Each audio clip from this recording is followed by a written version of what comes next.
Hoje nós estamos recebendo em nossos estúdios a profissional da área da saúde, a doutora Débora Cristiane da Silva Andrade, ela que é ginecologista e obstetra há 27 anos em Batatais. Bem-vinda, doutora, e muito obrigada pela sua presença. Eu que agradeço, é um prazer. Saúde é qualidade de vida, né? Quando a gente fala em saúde, estamos falando em qualidade de vida. Doutora, quando procurar o ginecologista e com qual frequência? A vida da mulher, ela tem várias fases, né? Não só a fase do ciclo menstrual, mas a fase da vida, né? Então, vamos dizer que é mais comum quando a menina, vamos pensar na fase da puberdade, em que ela começa a menstruar, dependendo como estiver acontecendo isso, era o momento de começar. E essa frequência nessa idade pode ser, vai depender de como ela tiver, uma vez a cada ano. A mulher que já é mulher feita, a gente sabe que tem os exames preventivos, né? O exame de Papa Nicolau, mamografia, aí vai depender de cada faixa etária, mas via de regra, se ela estiver bem, ao menos uma vez ao ano é o ideal. Certo. O que é HPV e como se manifesta? HPV é uma sigla de um vírus que chama vírus papiloma humano, ou papiloma vírus. Esse vírus é um vírus que se pega por contágio sexual, então ela é considerada uma IST, né? Uma doença sexualmente transmissível e extremamente comum. E a mais comum manifestação do HPV são as verrugas externas, né? Ou que a gente possa chamar eles de condiloma. Essas verruguinhas, via de regra, a mulher percebe, é bem comum, ela percebe que aquilo não existia na vulva. No homem também acontece no pênis, ele pode ter essas verruguinhas. Às vezes elas somem sozinha, às vezes tem que queimar, mas via de regra a evolução do HPV quando externo é a mulher criar imunidade em mais ou menos um ano e ela acaba com o vírus, ele não fica. Uma porcentagem menor dos casos, esse vírus pode se instalar no colo do útero e ele está na base do câncer de colo de útero. Né? É ele que provoca isso. Então, numa porcentagem pequena, menor, ele pode conseguir permanecer. Ele burla a imunidade dessa mulher e ele consegue persistir dentro das células do colo uterino. Não só do colo, em outras células também. E ele pode aí, então, favorecer o desenvolvimento do câncer de colo de útero, pode também favorecer o câncer em homem, no pênis, pode favorecer também retal, orofaringe, mas o mais comum é de colo de útero. Por isso, já engatando que a mulher deve fazer o exame de Papa Nicolau. O exame de Papa Nicolau pega essas alterações que esse HPV possa fazer de uma forma mais precoce, antes que ele agrave essas células. Por isso que o exame de Papa Nicolau é um exame de rastreamento, é um exame de prevenção de câncer de colo de útero. E já vamos falar então da frequência, né? A frequência com que a mulher deve fazer é muito importante isso, assim. Porque antigamente não se tinha, antigamente isso há mais de 10 anos, não se estabelecia qual a frequência. Hoje está bem claro, isso está dentro do protocolo do Ministério da Saúde, tá? Quem quiser entrar, pode entrar na página do INCA, que é o Instituto Nacional de Combate ao Câncer, é só abrir na internet, todo mundo acha. E a frequência para a coleta de Papa Nicolau ela inicia nos 25 anos, isso aqui no Brasil, inicia aos 25 anos e faz até os 64. E qual é a periodicidade para fazer? Ela faz vamos dizer que ela começou nos 25, ela vai fazer um ano seguinte mais um. Se esses 2 exames derem normais, ela só precisará repetir a cada 3 anos. Não que ela não deva ir ao ginecologista anualmente, como eu acabei de falar. Mas a coleta do Papa Nicolau é a cada 3 anos, se ela tiver 2 consecutivos anuais normais. O que são contraceptivos de longa duração? Hoje, o que tem de assim, mais sendo utilizado em contracepção são os contraceptivos chamados de longa duração. É porque eles são mais seguros. O que é isso? São formas de prevenir a gravidez em que a mulher não tenha que tomar a pílula todos os dias. Esse é de curta duração. Se ela não tomar no dia seguinte, já não está valendo, já está desprotegida. Não adianta, é isso.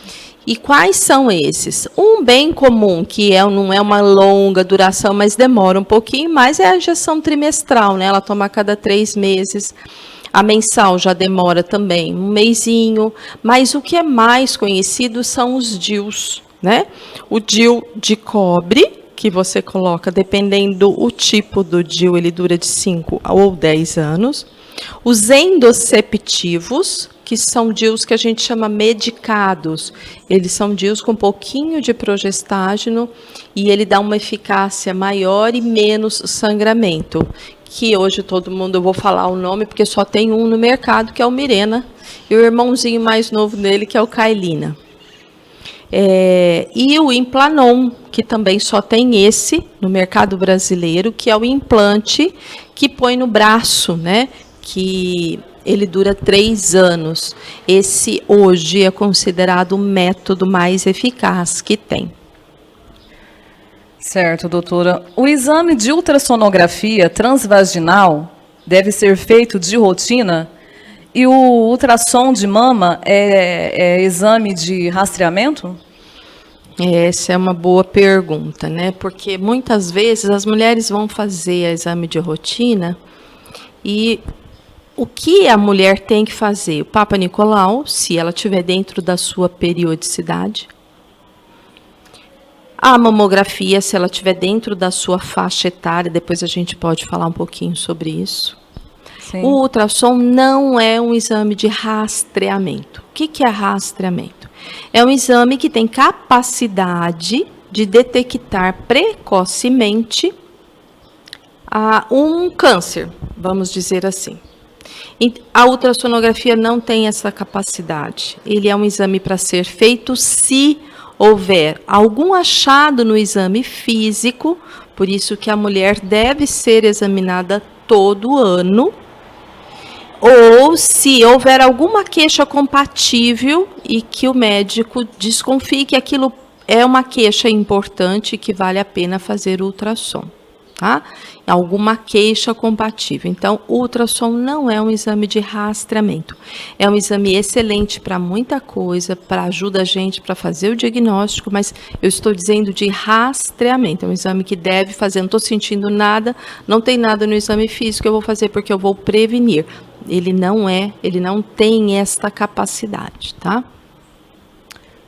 E o ultrassom da mama, né, que você perguntou. Ultrassom da mama, Essa, eu acho que eu já vou falar um pouquinho da mamografia, porque aí a gente completa. Certo, pode ficar à vontade. Porque muita mulher não gosta de fazer a mamografia, que ela dói, né? Ela é chatinha, aperta e tal. Como é? Hoje até que não muito, né? Que os aparelhos hoje são mais moderninhos, eles apertam e já logo soltam. Incomoda, né? É um exame que incomoda, né? Bom, mas o que acontece? Exame de rastreamento para câncer de mama é a mamografia, gente. Por quê? Acontece que, vamos dizer que como que a gente faz o diagnóstico mais precoce é pela mamografia, são as microcalcificações. Alguns tipos, porque a gente pode ter microcalcificação na mama de leite, né? A mulher fica lá, um restinho de leite, ele calcifica, ela vai ver. Mas depende do tipo. Aí é lógico que a radiologista vai descrever qual é o tipo de calcificação. Então, essa microcalcificação, ela seria o que mais de precoce se pode detectar para um câncer de mama. O ultrassom não tem essa capacidade. Tá? O ultrassom não tem. Bem colocado. O ultrassom vai pegar se a mamografia solicitar que ele olhe alguma coisa para complementar, ou se houver um nódulo palpável, né, o médico palpou alguma coisa e acha que precisa fazer o ultrassom, ou se é jovem, tem algum nódulo benigno, você faz para acompanhar, mas o ultrassom de mama não é exame de rastreamento, tá? Bem colocado, doutora. Muita gente tem dúvida, né? Muita gente. Tem e muitas essa mulheres dúvida, pedem, deixa eu fazer só ultrassom, eu não quero fazer mamografia. Mas então, tá explicado, não vai servir como Exato. rastreamento, tá? Exato. O que é endometriose? Quais os sintomas? A endometriose, ela é uma doença inflamatória. Deixa eu ver se eu consigo explicar. A mulher tem o útero, e dentro do útero ela tem uma camadinha, que é essa camadinha que é a que descama todos os meses na menstruação.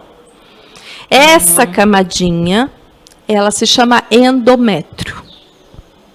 Então, endometriose é quando alguma dessa célula que está ali dentro dessa camadinha consegue se implantar fora do útero, e ali ela faz uma espécie de um cistinho fora, ou no ovário, ou na trompa, ou na cavidade pélvica.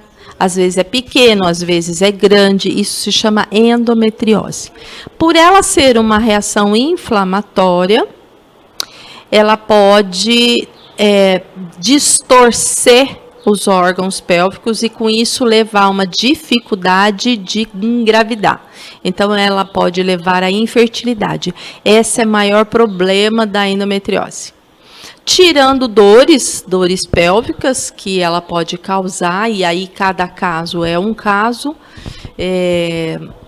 ela levaria, se ela conseguisse aumentar muito, às vezes fazer um cisto maior, aí ela dá mais sintoma ou menos sintoma. E eu acho que é importante falar uma coisa, porque hoje as pessoas veem na internet, é muito comum, às vezes uma mocinha está tendo cólica, muita gente tem cólica menstrual, Muita gente, né? Muita gente tem, muita menina tem, mocinha menstruou, passa 2 anos, começa a ter cólica. Exato. E aí as pessoas veem na internet e já acham que é endometriose. Gente, não é assim. Tá? Pode ter cólica menstrual, umas mais, outras menos. É que tem mulher que sofre mesmo com a cólica menstrual. Umas mais, umas menos. Nem por isso ela é doença, é uma manifestação que a menstruação, a hora que ela vai, o útero vai soltar esse endométrio, algumas mulheres têm maior sensibilidade, né? Existe uma substância que chama prostaglandina, ela faz esse útero contrair para pôr para fora esse sanguinho. Algumas mulheres são mais sensíveis e esse útero dói mais, mas é de cada uma, é muito herança, né? Mas isso não quer dizer que é uma doença, né? Certo. Bem colocado, né? Porque sempre há dúvidas, né? É difícil, aquela que não tem dúvida, aquela mulher que não tem dúvida, né? E tem a sensibilidade, como você está colocando, né? Tem gente que tem mais sensibilidade do que outras, né? Tem mulher que é mais sensível do que outras. Exatamente. Isso é bem... É bom estar colocando. O que é mioma? E é sempre cirúrgico? Quem tem mioma... Mioma é... Eu falei do endometriose, que era a célula dentro do útero. A camadinha que é de fora, aquela parte gordinha do... vamos ver se a gente consegue assim fazer um paralelo. Pega um abacate, corta ele ao meio, aquela parte carnuda dele que a gente come, aquilo é o miométrio, né? É a parte gordinha do útero. São fibras musculares. Então, é miométrio que acontece dentro dessas fibras, às vezes elas se hipertrofiam, formam bolinhas nessa parede, ou elas formam bolonas, ou esse útero cresce como um todo. Então, lembra que eu falei miométrio, então ele vai ser miomas, né? Então, vão formar miomas.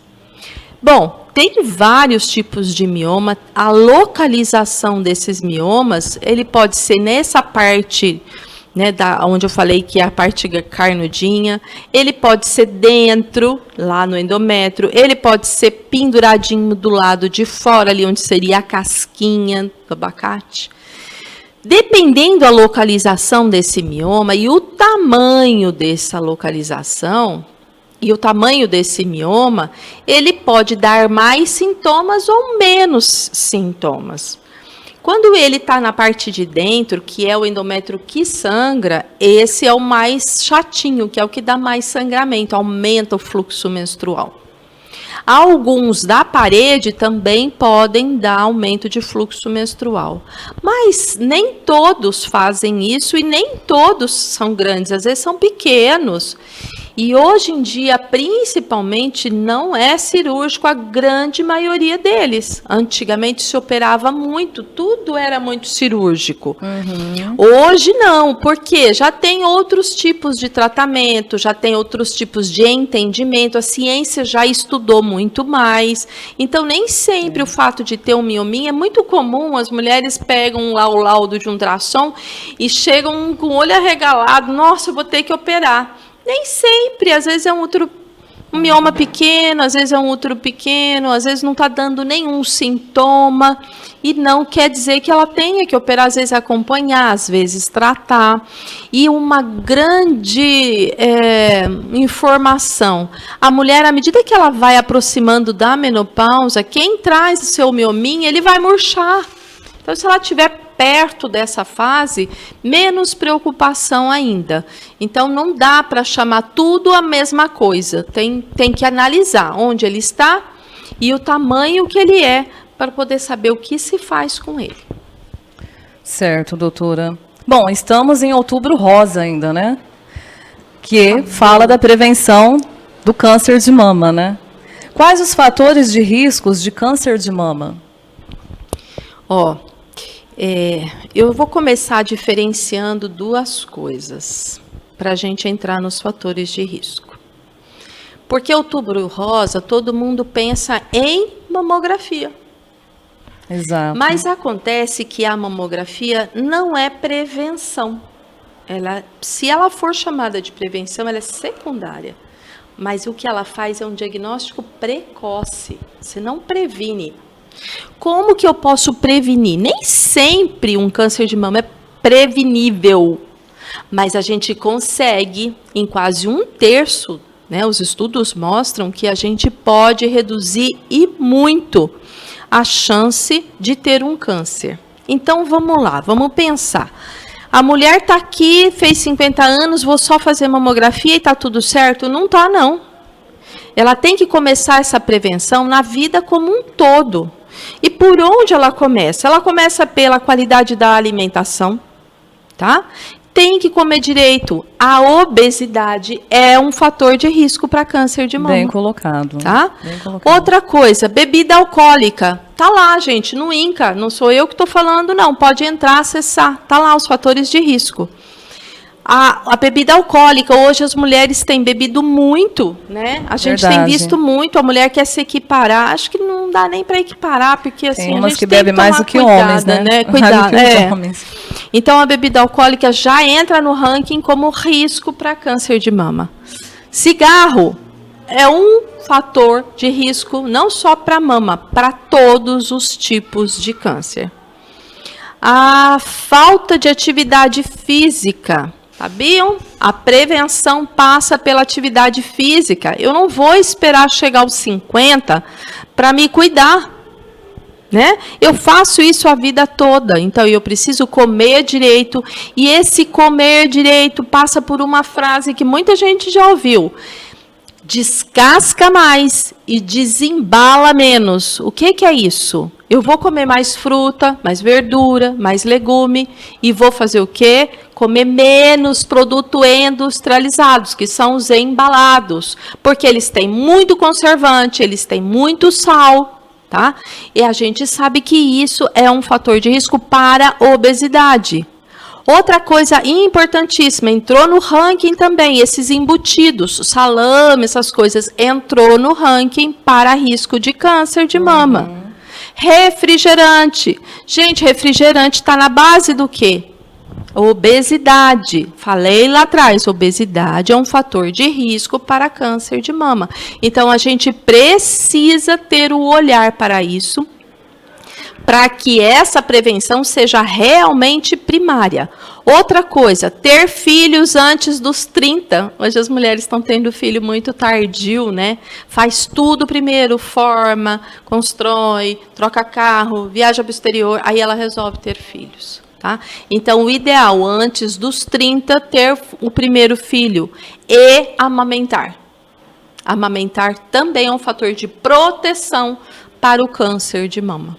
Tá? E tem os fatores genéticos. Os genéticos, esse a gente, né, não pode escolher. Esse vem na nossa genética, nosso pai e nossa mãe dá. Exato. Mas não é o fato de ter a genética que faz com que a gente vá ter o câncer. Esses outros fatores podem ser fatores protetivos para que essa genética não se manifeste, para que eu tenha um câncer de mama lá em torno dos 50 e poucos, que a faixa de maior risco é dos 50 aos 60. A minha próxima pergunta seria que você já vem falando, né? Como podemos prevenir? Você já falou tudo, né? Você falou toda a prevenção. E né? A gente não pode, gente, é muito comum a mulher... eu fiz a minha mamografia, ela não deu nada, então estou liberada. Eu estou livre, não vou ter... Gente, mamografia não é vacina. Não está te protegendo, ela está... Não é suficiente. Né? Está te mostrando que você não tem uma doença inicial ali, mas tem que se cuidar para que não aconteça. Não é só fazer a mamografia, é importante esse conjunto todo, tá? E vamos falar na periodicidade da mamografia, sim, claro, né? Por favor. Bom, pelo Ministério da Saúde... é feito dos 50 aos 60, com uma periodicidade a cada 2 anos, até os 66. Bom, existem outras escolas, outros colégios, por exemplo, o Colégio Brasileiro de Mastologia, o Americano de Mastologia, fala que deve ser feito a partir dos 40 anualmente. Então, existem essas duas possibilidades. Bom, para o grupo de risco, que esse seria para uma população sem risco, né? Todo mundo, a população em geral, as mulheres que estão nessa faixa. As de risco, quais são as mulheres de risco? As que têm na família, obviamente se ela já teve o câncer aí, né? Mas eu digo assim, as que têm na família câncer de ovário, câncer de mama em homem. Gente, câncer de mama não é só em mulher.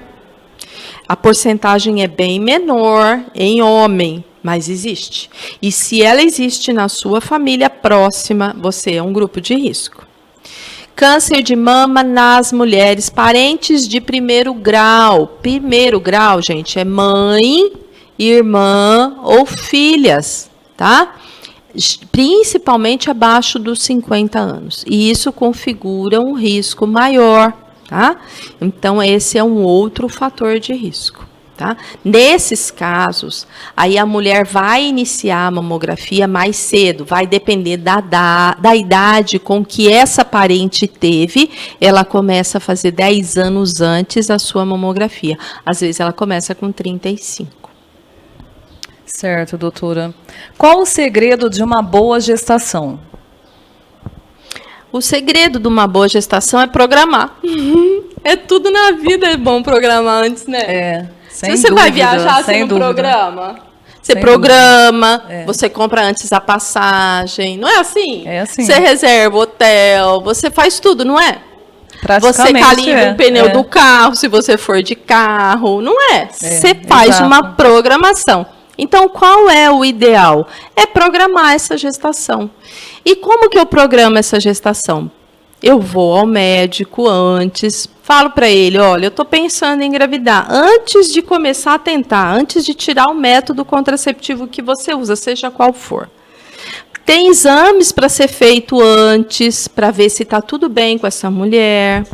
Tem as vacinas que tem que estar em dia com dessa mulher, então ela já vai ver isso, atualizar essas vacinas. Tem que olhar se ela está acima do peso, ela vai pôr esse peso no lugar, porque é ideal, diminui os riscos, né? E se ela está usando alguma medicação, precisa adequar esta medicação. Se ela não faz atividade física, é ideal ela iniciar uma atividade física, porque aí ela vai estar já preparando esse corpo para aumentar esse peso, para suportar todo esse aumento, né, desse abdômen, esse peso sobre essa pelve, reduziria câimbras, reduziria edemas, né, as dores lombares. Então, o ideal é ela ir antes fazer essa programação e se preparar para isso. Muito bem colocado, doutora. Incômodos da gravidez. O que fazer para quem tem muita azia e enjoos? Olha, a azia a gente chama de patognomônico, assim, falou que está enjoado, todo mundo já pensa, opa, tá grávida, né? Nem sempre, né? Mas é bem comum. E nem todas têm, mas assim, o enjoo, ele é bem no primeiro trimestre, porque os hormônios da mulher sobem bastante e isso provoca o enjoo. O que fazer para reduzir? É muito importante que a mulher coma mais vezes e em menor quantidade, não distender o estômago, comer pouquinho. Os alimentos ácidos são bons, por exemplo, com limão, vai super bem. Os frios, os gelados, também vai super bem. Determinadas frutas, como a maçã, acalma bastante o estômago. O gengibre é muito bom. De qualquer forma que se utilizar o gengibre, pode fazer chazinho, pode mastigar um pedacinho, ele é muito importante, ajuda. Não comer e deitar, aí pensando na azia, né? Porque é igual uma garrafinha, né? Que você o esôfago e o estômago, pensa, é uma garrafinha que se você deitar, ele volta para a boca, então isso acaba levando à azia. Então, não comer e deitar. A grávida tem um esvaziamento gástrico muito demorado. A gente faz digestão mais ou menos em 1 hora e pouco. A grávida leva 2 horas para fazer essa digestão. Então, ela tem que demorar mais para poder deitar, se for à noite, ou comer, não deitar para não voltar, porque isso dá azia. E comer sempre com mais vezes, que o estômago estando sempre com um pouquinho de alimento, ele não vai estar tanto enjoo. E de manhã é o pior horário do enjoo, gente. Aí vai uma dica. Antes de sair da cama, a grávida, deixa no cantinho da cama, assim, na cabeceira, um pedacinho de uma maçã ou um pedacinho de alguma bolachinha seca. Antes de sair, come aquilo e fica um pouquinho, que às vezes ao levantar o enjoo já está menor. Porque ela passou a noite toda com o estômago vazio, e quanto mais vazio, pior é o enjoo. Por isso que o horário da manhã é o pior para o enjoo. Muito bem colocado, doutora, as informações, né? Que fazem muita diferença na vida da gente, né? E a saúde é tudo, né? Saúde tanto do homem, a gente está falando da saúde da mulher, né?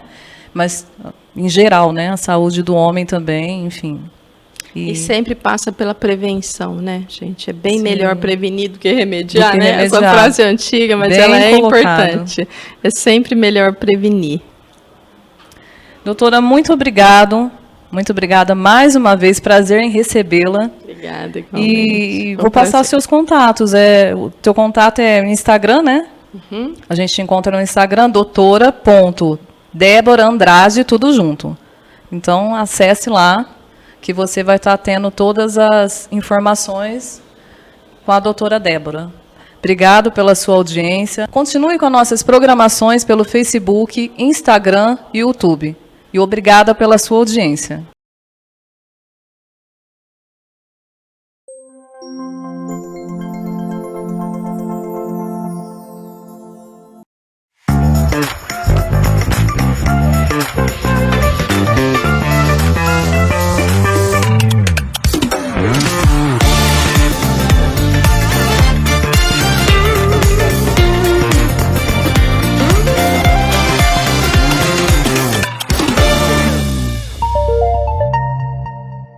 Estamos comemorando! Mais de 2 milhões de pessoas até o momento assistiram à TV Batatais pelo Facebook, YouTube e Instagram. Nosso muito obrigado! Juntos construímos tudo isso. TV Batatais, um canal de TV forte, moderno e de muita credibilidade.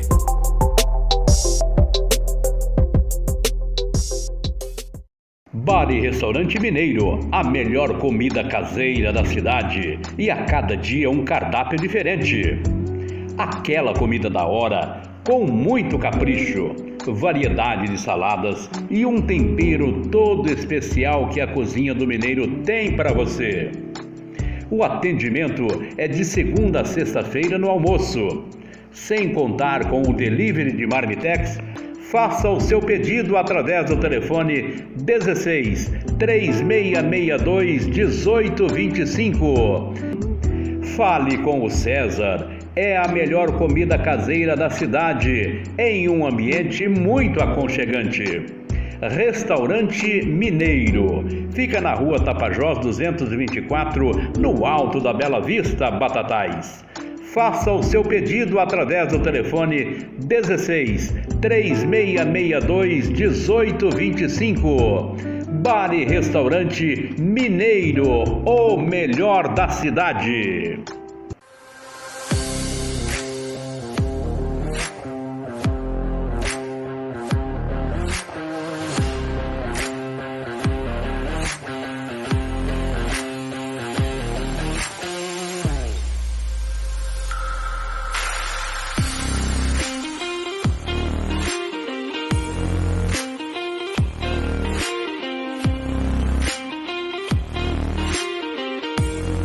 Real Supermercados, completo para você.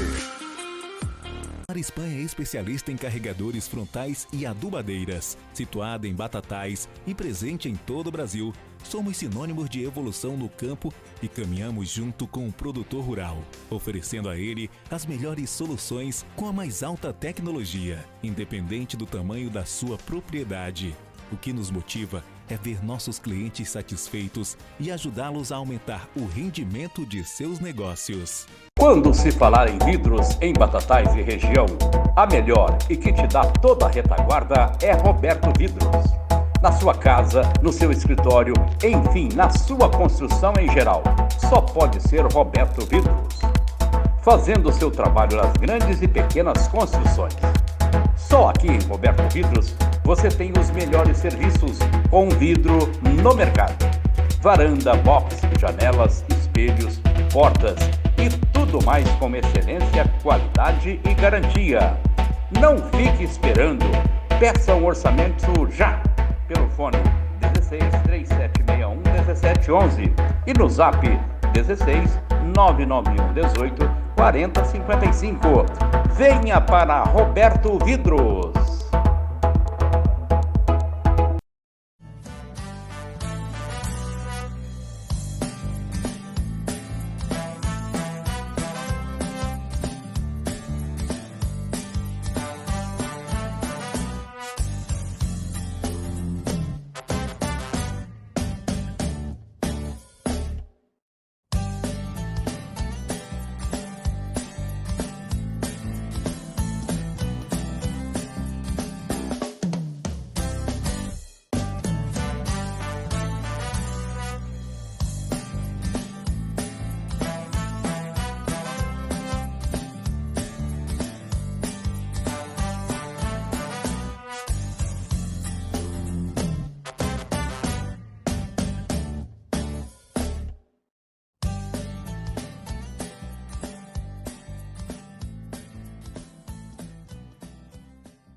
A facilidade para você fazer a sua construção é com Canadá Materiais para Construção.